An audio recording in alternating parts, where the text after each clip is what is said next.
In the ancient days of Israel, long before kings ruled the land, the people were guided by leaders known as judges, chosen by God to deliver and direct his people.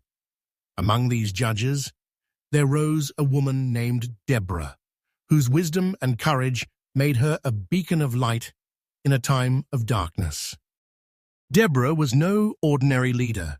She sat beneath a palm tree between the regions of Ramah and Bethel, and there the people of Israel would come to her for judgment. In a time when fear gripped the hearts of many and faith in God faltered, Deborah remained steadfast, a pillar of righteousness and strength. She listened not only to the pleas of her people, but to the quiet, unyielding voice of God. Israel had been suffering under the cruel oppression of a Canaanite king, whose army, led by the ruthless commander Sisera, wielded iron chariots and seemed invincible. The people cried out for deliverance, and God, ever faithful, raised up Deborah to lead them. With unwavering faith, Deborah called upon Barak, a warrior of Israel, to muster an army and confront Sisera's forces. Though others doubted, Deborah's heart was certain of God's promise.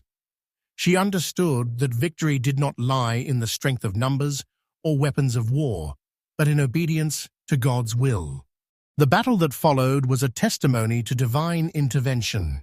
As Israel's soldiers faced the ironclad army, a sudden storm flooded the river Kishon. The enemy's mighty chariots were rendered useless in the mud, and panic spread among Sisera's ranks. The impossible had become reality, not by the sword, but by the hand of God, responding to a people's cry and a woman's steadfast faith. The story of Deborah is more than a tale of military triumph. It is a lesson in the power of courage, rooted in faith.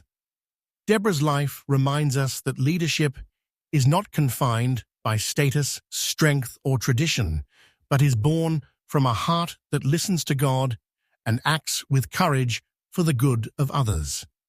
She teaches the value of wisdom, the importance of trust in divine providence, and the quiet strength of those who lead by example rather than command. Her legacy endured, not through monuments or crowns, but in the hearts of those who remembered that, even in the darkest of times, God raises leaders who will guide with justice, inspire with faith, and act with courage. And through such hearts, peace can be restored.